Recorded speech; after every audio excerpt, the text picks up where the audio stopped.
ట్రాన్స్‌జెండర్‌లంటే సమాజంలో ఒక రకమైన చిన్నచూపు, చీత్కారాలు. చాలా మంది కుటుంబ సభ్యుల ఆదరణకు నోచుకోరు.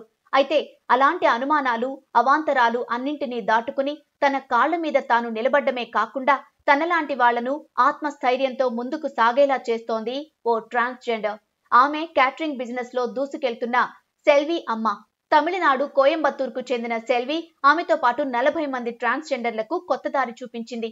కోయంబత్తూర్‌కు చెందిన సెల్వి అనే ట్రాన్స్‌జెండర్ క్యాటరింగ్ బిజినెస్ లో దూసుకుపోతూ అందరితో సెల్వి అమ్మ అనిపించుకునే స్థాయికి ఎదిగింది. అయితే ఈ విజయం సెల్వికి అంత సులువుగా దక్కలేదు.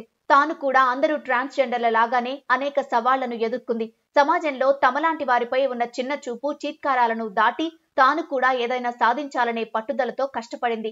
ఈ క్రమంలో వంటల్లో, ముఖ్యంగా బిర్యానీ చేయడంలో మెలకువలు నేర్చుకుని ఆరితేరింది. అందులోనూ సెల్వి అమ్మ చేసే రౌతర్ బిర్యానీ చాలా ఫేమస్. ఫలితంగా పొరుగు రాష్ట్రం కేరళ నుంచి కూడా ఆర్డర్లు వస్తున్నాయి. చాలా మంది తమ ఇంటి కార్యక్రమాల కోసం సెల్వి అమ్మ చేత వంట చేయించుకోవడానికి నెలల తరబడి నిరీక్షిస్తున్నారంటే అతిశయోక్తి కాదు. ఆమె తన క్యాటరింగ్ సర్వీస్ ను పుల్లుక్కాడులోని తన ఇంటి నుంచే నడుపుతున్నారు. ఇది నగరంలో తక్కువ ఆదాయం ఉన్నవారు నివసించే ప్రాంతంలో ఉంటుంది. ఆమె కింద 40 మంది ట్రాన్స్ వ్యక్తులతో సహా మొత్తం 70 మంది పనిచేస్తారు. ఒక వారంలో వీళ్లంతా కలిసి 1000 కిలోలకు పైగా బిర్యానీ ఆర్డర్లను సిద్ధం చేస్తారు. కొన్నిసార్లు కొన్ని పెళ్లిళ్లు కూడా దీనికి తోడవుతాయి. ఒకసారి సెల్వి నగరంలోని ఒక పెద్ద మసీదు కోసం 20,000 మందికి సరిపోయేలా 3,500 కిలోల బిర్యానీని వండి పంపారు. స్వతహాగా ట్రాన్స్‌జెండర్ల కష్టాలను అనుభవించింది సెల్వి. అయితే తనలాంటి వారికి సహాయపడాలనే ఆలోచన ఎలా వచ్చిందో తెలియదు కానీ ఆమె చేసిన పని చాలా మంది ట్రాన్స్‌జెండర్లకు ఓ దిక్సూచి అయింది. నిరుద్యోగ ట్రాన్స్‌జెండర్లను చేరదీసి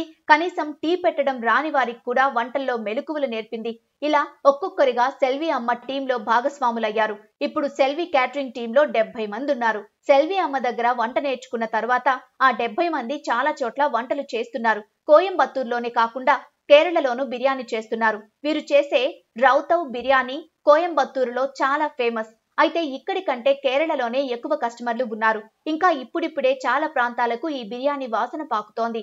అలా రాను రాను ఒకేసారి 1000 మందికి కూడా వండి పెట్టేంత కెపాసిటీ సొంతం చేసుకుంది టీం.